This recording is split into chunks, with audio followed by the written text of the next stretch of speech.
Make sure that every arrangement must be okay. Anand, तुम सब कुछ मॉनिटर करोगे। Show me the blueprint. Anand Ranveer को ब्लूप्रिंट दिखाता है। ये ब्लूप्रिंट वर्मा कंपनीज के नए ऑफिस के कंस्ट्रक्शन का है। वर्मा कंपनीज शहर के मशहूर बिजनेसमैन जेपी वर्मा की होती है, जिसके नए ऑफिस के कंस्ट्रक्शन का प्रोजेक्ट मल्होत्रा कंस्ट्रक्शंस कंपनी को मिला है। रणवीर उसी अंडर कंस्ट्रक्शन साइट का ब्लूप्रिंट आनंद को दिखाने के लिए कहता है। What is this, आनंद? हाँ, I told you before, इसकी लॉबी शुड बी बिग। ये ठीक करवाओ अभी। I'll make it right now, sir. Anand foreign architect को बोल के ब्लूप्रिंट सही करने को बोलता है। कंस्ट्रक्शन का काम तेजी से चल रहा होता है। रणवीर हर चीज को एक एक करके चेक कर रहा है। वहीं दूसरी तरफ साइट पर वर्कर्स, इंजीनियर, सुपरवाइजर सभी अपने अपने काम में लगे होते हैं। तभी एक गाड़ी आके वहां रुकती है। एक आदमी भाग के जाता है और गाड़ी का दरवाजा खोलता है। पापा प्लीज डोंट स्टार्ट अगेन, मुझे काम करना है अभी। और मैंने इस बारे में पहले भी आपको बोला है कि मुझे कबीर से शादी नहीं करनी है। मैं किसी सड़क चलते आदमी से शादी कर लूंगी, पर उससे नहीं। पापा, मैं नए ऑफिस की कंस्ट्रक्शन साइट पर हूँ, मुझे बहुत काम है, मैं घर आके बात करूंगी, बाय। इतना कहकर आरुषि फोन कट कर देती है और गुप्ता जी के साथ ऑफिस के अंदर घुसती है। आरुषि देखती है कि कंस्ट्रक्शन का काम चल रहा है। Glass proofing, wiring, wall finishing, अलग अलग सेक्शन में अलग अलग वर्कर्स काम में लगे हुए हैं। तभी उसकी नजर रिसेप्शन एरिया पर पड़ती है और वहां काम कर रहे वर्कर पर वो चिल्लाते हुए बोलती है, What the hell is this? Gupta ji, मैंने कहा था ना मुझे रिसेप्शन एरिया और बड़ा चाहिए। ये लोग कर क्या रहे हैं यहाँ? इनका सुपरवाइजर कौन है? बुलाइए उसे। रणवीर आनंद के साथ कुछ डिस्कस कर रहा होता है और अचानक आरुषि के चिल्लाने की आवाज उसे सुनाई देती है। वो पलट के आरुषि की तरफ देखता है और फिर वो दोनों आरुषि के पास आते हैं। What happened? What is the problem, miss? Arushi पीछे मुड़ती है तो रणवीर को देख के ठहर जाती है। रणवीर की हैंडसम पर्सनालिटी और चार्मिंग फेस पर जैसे ही आरुषि की नजर पड़ती है, वो बोलते बोलते रुक जाती है। थोड़ी देर बाद खुद को संभालते हुए आरुषि बोलती है, Are you the supervisor here? No, I'm not. लेकिन आप मुझे बता सकती हैं क्या प्रॉब्लम है? मुझे वर्कर से नहीं बल्कि सुपरवाइजर से बात करनी है। दरअसल कंस्ट्रक्शन साइट होने की वजह से रणवीर ने सेफ्टी हेलमेट और जैकेट पहना हुआ था, जिसे देख के आरुषि रणवीर को वर्कर समझ बैठी और उससे बात करने को मना कर दिया। आनंद आरुषि को बोलने ही वाला होता है कि ये वर्कर नहीं, लेकिन तभी रणवीर उसे कुछ नहीं बोलने का इशारा करता है। मैडम, मैं सुपरवाइजर हूँ, आप बताइए क्या हुआ है? आप है सुपरवाइजर? ये क्या हो रहा है? ये रिसेप्शन का एरिया मुझे बड़ा चाहिए और आपके वर्कर्स देखिए क्या कर रहे हैं। सॉरी मैडम, दरअसल वो पुराने ब्लूप्रिंट के हिसाब से काम कर रहे हैं, जबकि इसके लिए नया ब्लूप्रिंट बन गया है। नया blueprint? Show me first. Please come. Anand Aarushi को नया ब्लूप्रिंट दिखाता है, जिसे रणवीर के कहने पर बदला गया था।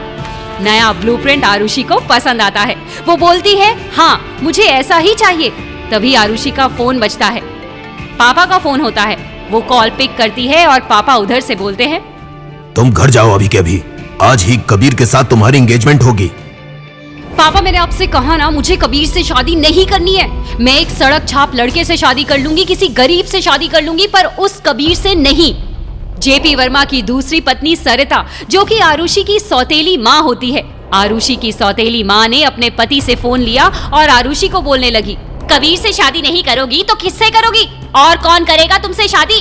कबीर सब कुछ जानते हुए भी तुमसे शादी करने को तैयार है, वरना ये जानते हुए कि तुम बिना शादी के माँ बन गई हो और तुम्हारी एक बेटी भी है, भला कौन शादी करेगा तुमसे? क्यों? आपने भी तो की थी मेरे पापा से शादी, उनकी भी तो ऑलरेडी एक बेटी थी। हमारी बात अलग थी।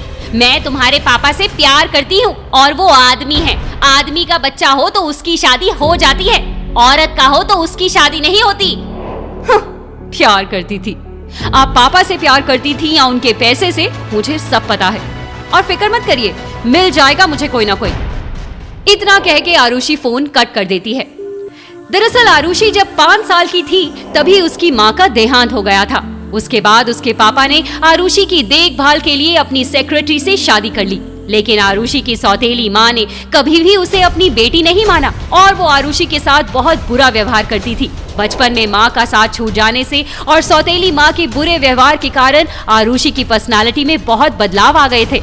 आरुषि जैसे जैसे बड़ी हो रही थी, उसका नेचर बहुत ज्यादा बागी, कठोर होता गया। उसे जो भी करने को मना किया जाता, आरुषि उसका उल्टा ही करती थी। आरुषि के दिमाग में यही चल रहा था कि इस बार उसकी सौतेली माँ ने उसके पापा को कुछ तो पट्टी पढ़ाई है, जो पापा शादी की जिद पकड़े हुए हैं। आरुषि ये सब सोच रही थी कि आखिर उसकी नजर रणवीर पर पड़ती है। तभी उसके मन में एक आइडिया आता है। वो रणवीर के पास जाती है और कहती है, हे यू, हाँ तुम कंस्ट्रक्शन कंपनी में काम करते हो ना? मेरे लिए काम करोगे? क्या हुआ, बोलो, कितनी सैलरी मिलती है तुमको?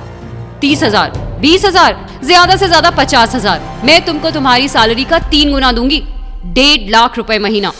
रणवीर को आरुषि की ये बात सुन के मन ही मन हंसी आ जाती है।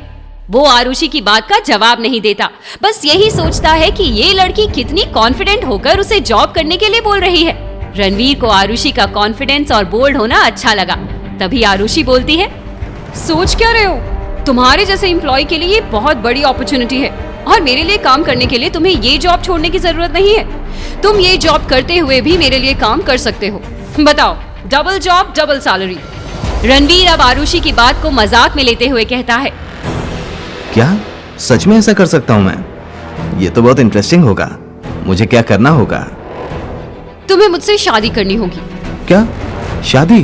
डोंट वरी, सच में शादी नहीं करनी है, बल्कि सिर्फ कॉन्ट्रैक्चुअल शादी होगी। ये सिर्फ 3 महीने के लिए। उसके बाद तुम अपने रास्ते, मैं अपने। और इस काम के लिए मैं तुमको 1.5 लाख रुपए हर महीने दूंगी। तो बोलो, मंजूर है?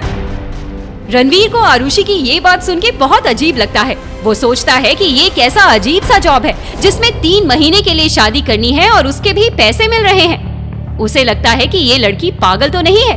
वो आरुषि की इस बात पर उसे उल्टा जवाब देने ही वाला होता है कि उसकी नजर आरुषि के गले के नेकलेस पर जाती है। ये नेकलेस कहीं तो देखा है, मगर कहाँ? ओके देन, शाम को 4 बजे मैरिज रजिस्ट्रार के ऑफिस आ जाना। और हाँ, ये लो तुम्हारा एडवांस। इतना कहकर आरुषि एक लिफाफा रणवीर को पकड़ा देती है। रणवीर का ध्यान अभी भी उस नेकलेस पर होता है। लिफाफा रणवीर को देके आरुषि वहां से चली जाती है। तभी आनंद रणवीर के पास आता है और रणवीर के हाथ में लिफाफा देख के बोलता है, ये क्या है सर? जिस पर रणवीर उसे आरुषि के बारे में पूछता है। ये कौन थी? बहुत ही अजीब लड़की है, अजीब सी बात करके चली गई। ये देखो, उसने मुझे जॉब ऑफर किया है और ये उस जॉब का एडवांस 20,000 रुपए। What? How dare she? क्या इसे पता नहीं कि आप कौन हैं? She must be an arrogant woman. दूसरे क्लाइंट के साथ आपकी मीटिंग का टाइम हो गया है, चलिए सर। रणवीर, जिसे एक मामूली वर्कर समझ के आरुषि ने जॉब ऑफर की थी, वो असल में मल्टी बिलियनर वीरेंद्र कुमार मल्होत्रा का एक लौता बेटा और मल्होत्रा ग्रुप ऑफ इंडस्ट्रीज का मालिक होता है। रणवीर अपने वर्कर्स को मोटिवेट करने के लिए और काम देखने के लिए कई बार वर्किंग साइट्स और फैक्ट्रीज पर जाया करता था।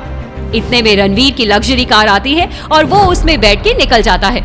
आनंद, मुझे इस लड़की के बारे में सारी डिटेल्स चाहिए, एवरीथिंग। उसका नेकलेस मैंने कहीं तो देखा है। ओह शिट, ये तो वही लड़की है जिसे मैं 5 सालों से ढूंढ रहा हूँ। क्यों आरुषि को फोर्स कर रही है उसकी सौतेली माँ? आरुषि बिना शादी के माँ कैसे बन सकती है? रणवीर आरुषि के दिए जॉब के लिए हाँ बोलेगा? क्या है सच्चाई उस नेकलेस की? जानने के लिए सुनते रहो कॉन्ट्रैक्ट मैरिज, बस 12वीं फ्रीक्वेंसी पर।